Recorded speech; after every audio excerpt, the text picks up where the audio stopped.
दोस्तों सभी का हमारी YouTube चैनल कानून की आवाज में आपका बहुत बहुत स्वागत। दोस्तों बात करते हैं 406 आईपीसी में क्या बदलाव है। अब आपको स्त्री देने जो स्त्री धन है उसको देने की ज़रूरत नहीं है। किस आधार पर आपको स्त्री धन नहीं दे सकते, इस वीडियो को अगर आप शुरू से लेकर एंड तक देखोगे तो आपको पूरी प्रक्रिया समझ में आ जाएगी। क्योंकि अगर किसी महिला द्वारा महिला थाने में 498A और 406 का केस दर्ज करा देती है, उसने जो अपने पास जो स्त्री धन नहीं है वो भी उसमें लिखवा देती है, तो आप कहाँ से देंगे। बहुत सारे व्यक्ति डर की वजह से जो उसने लिखवा दिया है वो खरीद के लाके दे देते हैं। तो दोस्तों आप कब तक प्रताड़ित होते रहोगे, कब तक देते रहोगे। यही कारण है कि मैं इस वीडियो में आपको बताने वाला हूँ। अगर मान लो 406 आईपीसी लग गई स्त्री धन लौटाने के लिए, स्त्री धन देने के लिए। अगर मान लो आपके पास स्त्री धन है ही नहीं, मान लो आपकी शादी सम्मेलन में हुई है, सम्मेलन में 2-4 बर्तन देते हैं जो आप दे सकते हैं, लेकिन जो महिला बिना वजह जाने क्या क्या लिखवा देती है तो आप दोगे कहाँ से।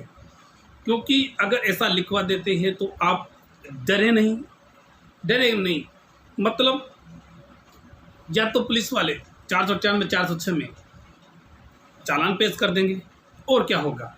लेकिन आप डर की वजह से अगर 406 में उसका स्त्री धन जो उस एफआईआर में लिखवाया वो आप देते हो बिना वजह, आपके पास है ही नहीं, तो आप कहाँ से दोगे, ये भी बड़ी समस्या है।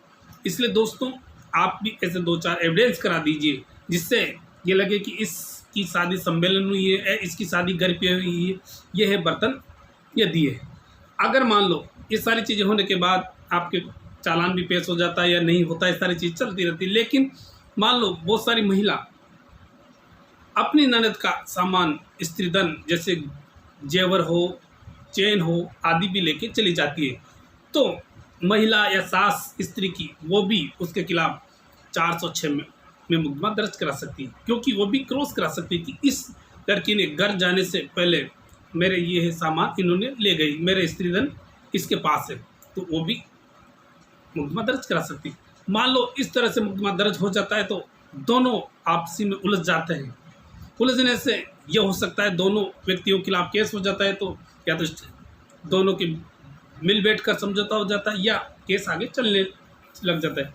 क्योंकि आपके पास, आपकी माँ के पास, आपकी बहन के पास जो आपकी पत्नी है उसने इस आपकी बहन अपनी माँ का जो इस सामान था, चैन हो या कुछ भी मंगल कुछ भी हो, वो लेके गई, तो आप भी उनके खिलाफ 406 में मुकदमा दर्ज करा सकते हैं। जैसे आपकी पत्नी ने आपके ऊपर मुकदमा दर्ज कराया है स्त्री धन 498 दहेज का, मेरे जितनी मांग करते हैं मेरे इतने इनके पास है। अगर वो झूठा मुकदमा दर्ज कराते हैं, आपके पास वो चीज़ है ही नहीं, उपलब्ध नहीं, जो चीज़ आपके पास है आप लौटा सकते हैं, लेकिन जो चीज़ आपके पास नहीं है वो कहाँ से लौटाओगे। लेकिन बहुत सारे लड़के, बहुत सारे परिवार डर के वजह से ही खुद बाजार से जाकर खरीद कर वो लौटा देते हैं। इसलिए दोस्तों ये कब तक करते रहोगे। इस प्रकार अगर आपको कानून की जानकारी नहीं है तो आप ऐसे ही पिसते रहोगे, ऐसे ही आप इनके चक्करों में आते रहोगे, ऐसे ही जाइल की सलाखों के पीछे पिसते रहोगे। इसलिए दोस्तों अगर आपके पास वो सामान नहीं है तो आप उनको करते ही मना कर देना कि ये सामान मेरे पास मौजूद नहीं है, ये मेरे पास नहीं है, ये जो सामान है गलत लिखाया गया है, जो सामान है ये सामान इसके पास है, 1-2 एविडेंस करा दीजिए। इसलिए दोस्तों कुछ ना कुछ 406 आईपीसी में बदलाव आपको देखने को मिलेगा।